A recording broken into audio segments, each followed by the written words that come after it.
What's good, y'all? I just wanted to talk to y'all a little bit about my life. Just a little brief about my life. Growing up, uh, I had many issues. I couldn't do right in school. School was the most difficult thing for me to do. Uh, People would say, I just didn't want to apply. But I tried my hardest in school. They diagnosed me with ADD, which is a learning disability. My dad would make me sit down for hours and hours at a time, just watching videos after videos of math uh, until I got, what I was supposed to learn. And I never got it. I would get in trouble. Stay grounded. I was a class clown in school. Class clown because it's hard for me to focus on what the teacher was saying, so I'd rather cut up in class. Maybe my friends in the classroom laugh, and they always say, "Whoa!" Like when my parents and stuff, all the adults would say, "Well, they're not laughing with you; they're laughing at you." Yeah, no. They needed a good laugh, so they're laughing with me. They weren't laughing at me. They're, I found myself to be pretty funny back then. As the years that went on, I got in a lot of trouble in school, fights and everything else. And when I got into fights, I hurt people pretty bad, and for that I'm sorry, because I didn't mean to ever put anybody in the hospital. Didn't mean to ever make anybody bleed. But I also had a lot of anger within me, So that caused me to have what is called truancy, where I missed too many days of school. So I spent 2.5 years in juvie. The first year and a half I spent in a facility called Timber Ridge in Winchester, Virginia. During that period of time, I had lost my mind. Really lost my mind really bad. I was always stressing just to get out of that place. And I look back like, man, I should have took that place and used it to my advantage. Make money. There's ways to make money in there. Sneak cigarettes, sell them I could have sold them for $1 Lucy.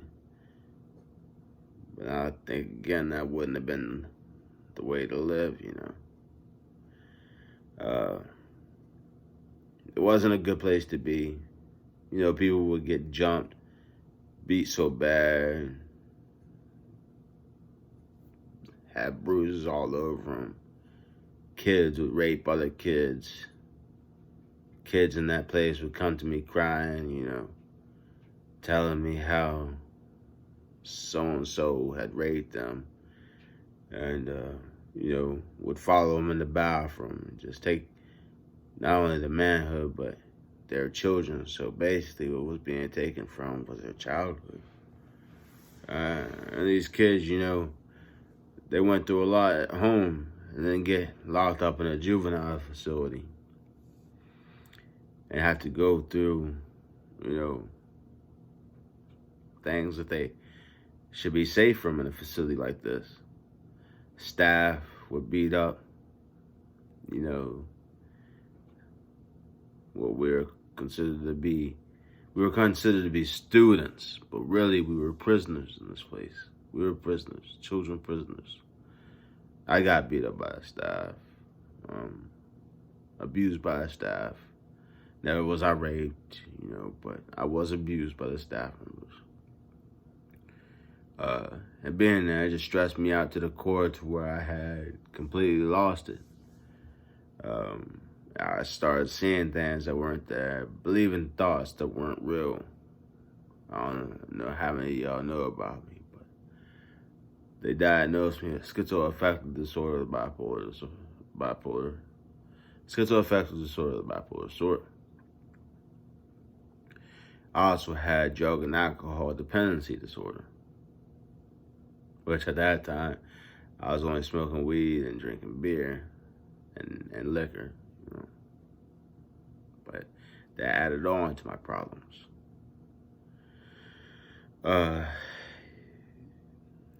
So during that period of time, I had to be taken out of that place and put into a mental facility. So I was locked up in a forensic mental health facility for youth in New Hope, Midlands, in South Carolina.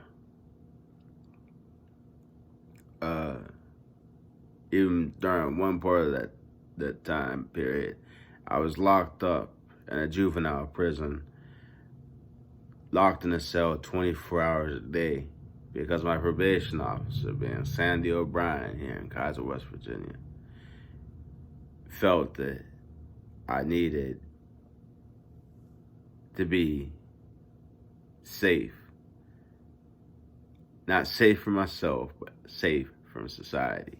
I needed y'all to be safe in her eyes. And I really wasn't all that bad.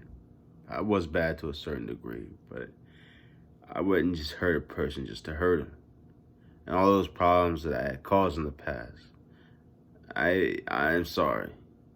I'm sorry. I hope that anybody that I ever hurt forgives me. Because I have hurt a lot of people in fights and things like that. Like I said before. I was sent to that juvenile facility in New Hope, Midlands, in South Carolina, Columbia, South Carolina. And I got to the point where I was really able to focus. And I was diagnosed ADD, as I had mentioned. But one day I was sitting in class, and I figured, just follow every step that this teacher is pointing out to you and copy it in your mind and copy it for each problem that you do from here on out. And it got to the point to where I was helping other kids with their homework or with their mathematical assignments. And I could also, I came to a point where I could read and contain in my mind what I was reading. I don't know how all this came to be, but sometimes they say that you grow out of ADD, But I got out when I was 17 years old. I went in when I was 13. I got out when I was 17.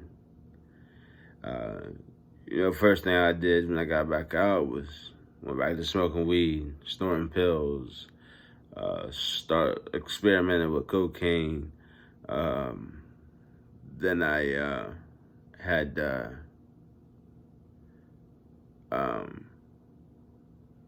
stopped taking my medication. Actually, the doctors had taken me off my medication.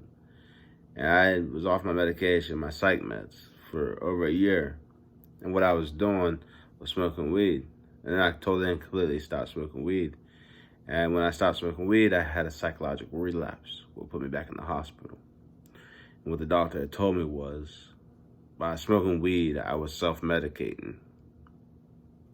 And, that helped my problem. That helped my issues. Marijuana helped me. Marijuana isn't all bad. If you ask me, it's not bad at all. Marijuana has been demonized.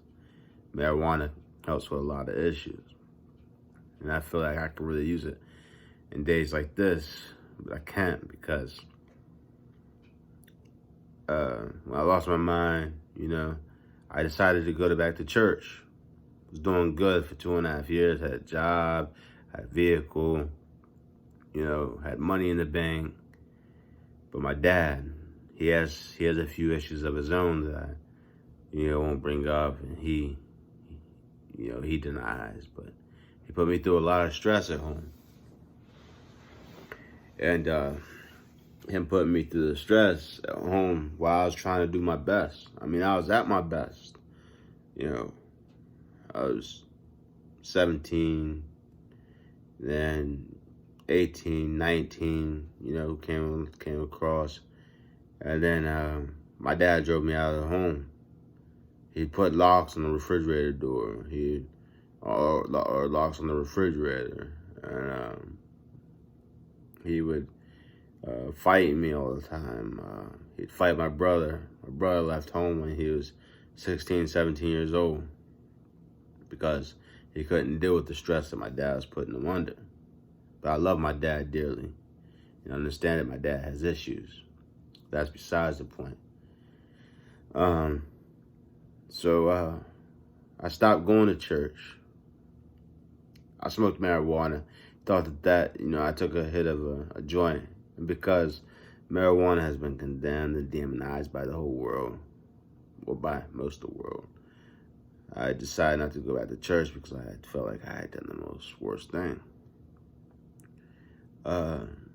So I had gotten to hustling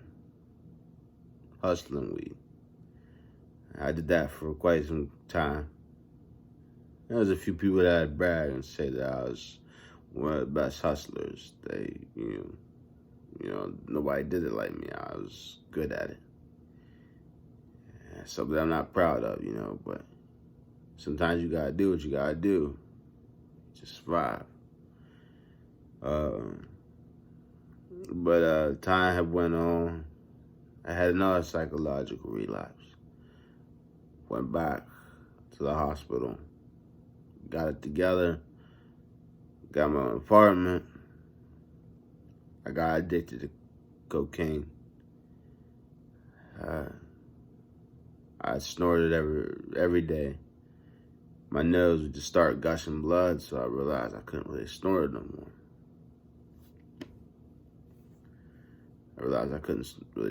more. So what I had to do was I had to rock it up. So I became addicted to crack cocaine. And crack cocaine had totally and completely destroyed the person that I was. I wasn't only doing crack cocaine. I would take my prescription Xanax so I could do my crack cocaine because crack cocaine started causing me to have severe anxiety. And so I would do that. Then I also got addicted to Suboxone, or, I like the film Suboxone, so I wasn't completely addicted, but I would usually on occasions, which helped a lot. But anyway, through all this, I was addicted. Let's just say I was addicted. I'm a drug addict in recovery, trying to overcome my addiction. But anyway, crack cocaine changed the person I was. Crack cocaine changed the people that I was hanging around. From the people that they once were. They once were family. They once were people that looked out for me. I looked out for them. But it got to a point to where all we cared about was getting high. I got jumped one day. Nearly beat to death. They came at me a second time when I got away from them for a few hours. Had a broken nose, had a concussion, had cuts all over my face, cuts on my hand, cuts on the inside of my lip. My nose was like over here. And I went home and got my guns just in case they came at me a second time. Just in case I ran into them again. They came at me a second time. And I fired some shots at them. Didn't hit them. But I did 8.5 years, locked in confinement. Confined from society. 8.5 years confined from society. So right now, at this point in time, I'm 8.5 years behind everybody else, trying to get my life together. The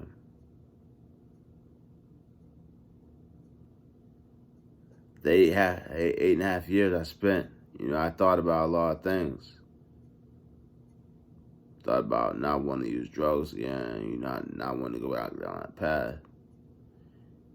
And I would have to say that I had relapses with alcohol. I've had relapses with with marijuana. Relapse with marijuana. Really not a big relapse. To me, it's medication that I believe I should be able to use. I have to take drug tests on a regular basis. So right now I'm drug free from everything, except for my prescription medication for my psychosis.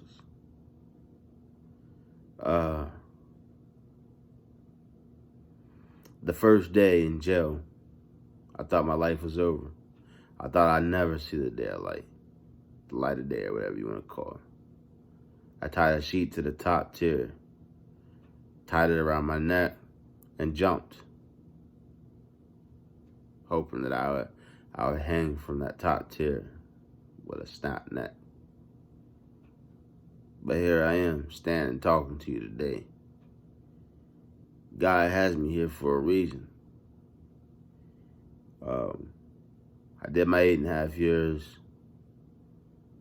got out, got married. I have a beautiful daughter. And I would do anything for that little girl.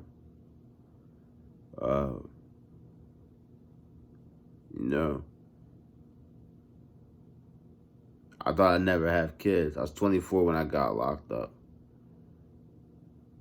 I was 33 when I got out. That's a lot of life taken away from a person for just one or two, a few bad mistakes you might make in life. Make the right decisions in life. Make the right decisions. You don't want to be where I was. You really don't want to be where I'm at right now. I'm struggling to find a job to provide for my daughter. And I really want to provide for her. I want to be there for my daughter every day of her life, every second of her life, really. But I can't be there every second. I gotta find some work, and I gotta provide for her. Gotta provide for my wife. I get disability, but I can still make extra money. For them. And that's what I'm trying to do. Right now, I live for my daughter. I live for God. And let me tell you one more thing. I got locked up again for that relapse I had. Got locked up for 60 days. And I was beginning to lose all hope. I was beginning to lose hope in God, faith in God. I was to the point where I was like, God, you can't exist. I always believed in God. But I got to a point where I was like, man, God, you can't exist. You keep causing me to go through this stuff. You keep allowing me to go through this stuff. God doesn't cause you to go through the things you go through. It's you, it's your decisions. Some things he does allow you to go through. If you don't die from those things, you'll come out stronger. There's some things I'm going through right now that, I'm 100% innocent. But I'm going through them. And God has me going through them for a reason, thank God. But I prayed for my daughter. I didn't pray for a son because me and my dad's relationship, I felt like me and my daughter's relationship would be strong. And I wanted that reason to live. I wanted responsibility, strong, good responsibility. Now I have my daughter. The day I prayed for her, I was in tears, praying to God to rebuild my hope, rebuild my faith in him. The next day from that jail block, I called my wife. I called my sister first. She's like, Kent, you haven't talked to your wife yet? I was like, no, I haven't. She's like, she wants to talk to you. Give her a call. I gave her a call. And she said, babe, did you say a prayer last night that you wanted a daughter or a baby? I was like, yeah. I was like, well, and I was starting to feel that she was, I was getting that feeling, so I was kind of getting choked out. I knew what she was gonna say, and she said, well, I'm pregnant. And, you know, my faith has been restored. And I believe in God 100%, 110, 120, 130%, whatever percent I got, I believe in God, I believe in Him. And I'm making mistakes, still, smoking cigarettes. Sometimes I even get mad and cuss out my wife. I know I shouldn't do that. My wife is a beautiful person. She has a past. We all have past. But my wife, when I was locked up for part of the 8.5 years, when I met my wife in a rehab facility. She went through part of the rehab for alcohol. That's where I met her. And I had 3 years left to do. And you know what that woman did? She came every 2 weeks to visit me. She'd bring me goodies. She'd bring me money, clothes. Because in the facility I was able to wear clothes, my own clothes and everything. My wife done all this for me. She made a way to come see me. And I guess sometimes I take all that for granted and don't realize that she was really there for me. She was there for me more. This ain't no lie. She was there for me more than what my own family was. Even more than what my mom was there for me. My mom may disagree. But I couldn't even it was hard to get my mom to even write just one letter to try to get me out of there. My wife wrote all kinds of letters to try to get me out of there.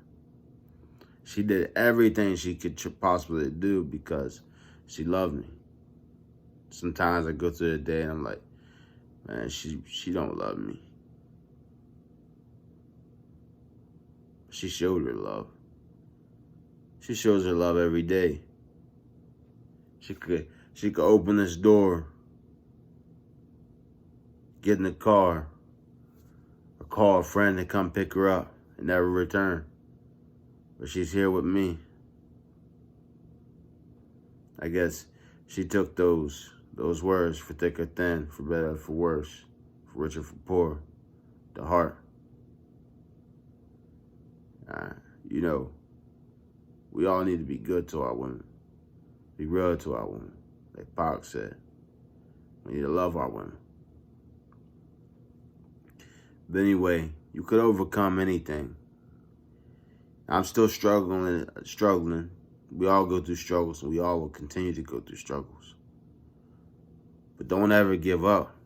I was close to giving up a few times. Once, with the rope around my neck. According to science, I shouldn't be here right now. But according to God, God says, son, it's not your time. Son, I want you to have that faith in me.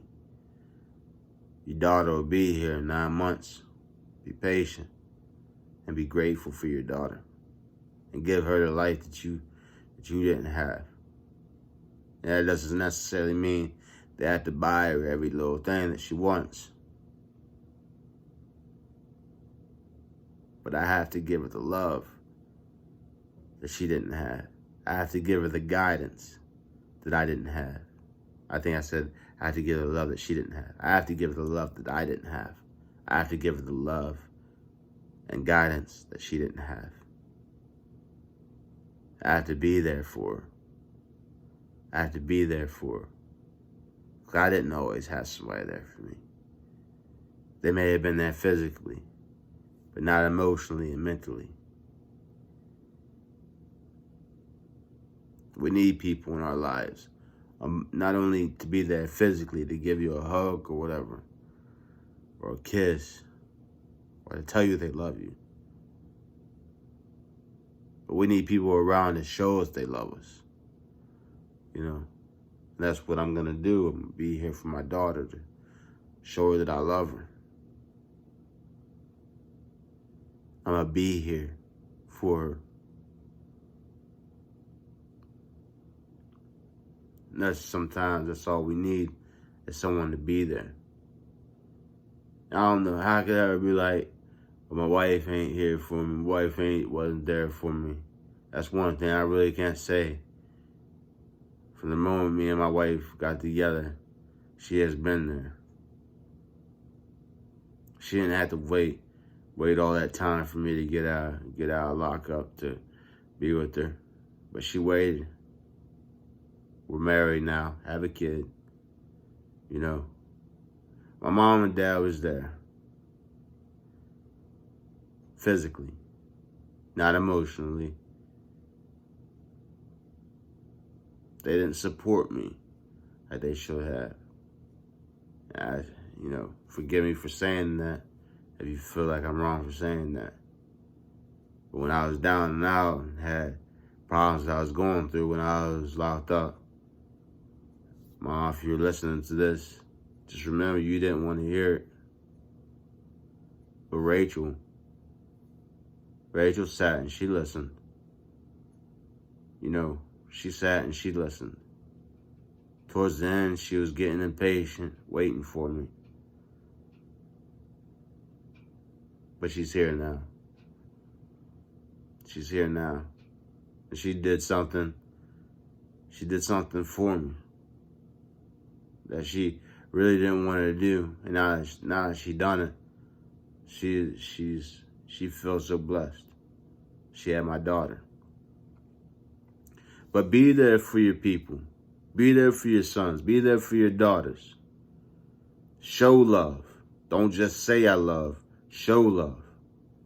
Don't give up in life, young kids, young women, young men. Don't give up in life. Keep moving forward. Get hit. Get knocked down. Get back up. I hope I am able to reach somebody through this message I am giving tonight. Because it is a strong and powerful message that I have to give. And just know that I love y'all. And me sitting here speaking to you right now is my way of showing you that I love you. Because I could just sit down, walk through my life, and not say a word to you. But life's worth living.